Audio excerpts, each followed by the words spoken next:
Hi, I'm Annie with Seek Easy Online Marketing. As a business owner, you are well aware that you just simply cannot please everyone. And unfortunately, some of those hard to please people have the need to make it known that they were not happy customers. Before the internet, they used to tell you to your face, maybe complain to some of their friends or family, but overall, it did not hurt your business in the way that it does today. Now there are online platforms of being able to leave negative reviews, write blogs about it, and even now websites that are dedicated to complaining. And unfortunately, the majority of the time, it's one sided with unverified facts, exaggerations of what happened, or even jabs from a competitor. So I'm asked by owners, what is reputation management? What is brand recognition? And what can I do about this? And the answer is take control of your brand online. You can take the first step by using social media. You may already have some of them going, such as Facebook, Twitter, and Google+, which are the three major ones, but there's also ones like Tumblr, StumbledUpon, and Pinterest, just to name a few. Now, anyone can set up social media accounts, but it has to be done in a way that's effective. They need to interlink with each other, and they need to be correctly linked to your website so that you don't receive any penalties of any sort, and they need to be indexed in the search engines. Using social media will give your brand higher search results to beat out your competition and suppress negative reviews. And because this also increases your DA, which is domain authority. It helps your site rank higher for keywords you'd be going for if you ever implemented SEO or search engine optimization to rank higher in the search engines. Social media gives your brand recognition. You'd easily control the first 3 pages of any search result for your brand name. Many online marketing consultants skip over social media, but it is truly the foundation for search engine optimization, which is actually my specialty, and it lets the search engines like Google know that you're a legitimate, active business that is in conversation with your customers and relevant in the search engines. The next step is citations. There are places such as Manta where you can list your business information and other such directories so that your customers can get in contact with you. Several of these places will also allow happy customers to leave you glowing reviews.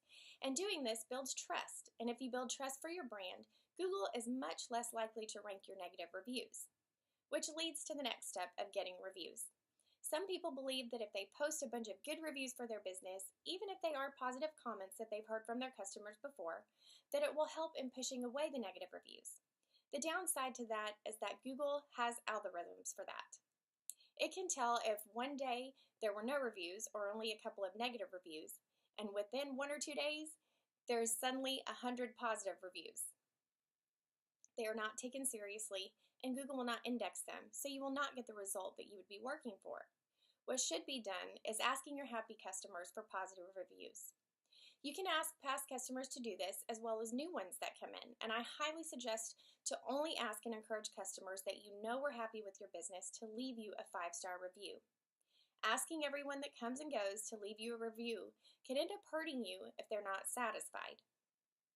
Now, no one wants to have a negative review, and of course you just want it to disappear altogether. Unfortunately, many times a review can only be removed if the person or the platform where it was posted is willing. For example, if someone writes a complaint on their blog, you can ask them to remove it, but that would defeat their whole intention of making your business look bad and ignore the request. Some complaint websites refuse to take down negative reviews no matter if the issue was resolved or if it was a flat-out lie. So one thing I always look into is being able to do a DMCA takedown, and this involves copyright laws. To be clear, it does not work for everyone because it completely depends on what the complainer posted. And what that means is if they used a picture of you from your business website, used any content from it, any of the images that they did not have your permission to use, then a DMCA takedown can be filed, and that complaint will be removed from the search engine results. It does not delete the page. The content it's posted on will still be there for people to see as long as they specifically know the URL. However, if someone searches for your brand name, it will not be found in the search results. So what is one thing that you can do today to help that negative review fall down in the rankings? It's simple and you can do it right now. Stop looking at it. I understand that it can be tempting because you want to try to figure out the complainer's way of thinking, what made them do it, how could you have prevented it, and what did they say again, and even possibly sharing it with others.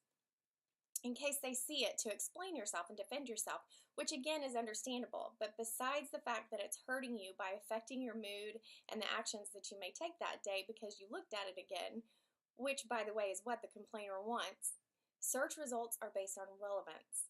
For example, Google has these algorithms in place to see what's being clicked on. They see how often the pages are opened, for how long they are open, and so by you clicking on them or having others click on the negative reviews, you're making Google think that it's important and relevant to the search results and relevant to your business.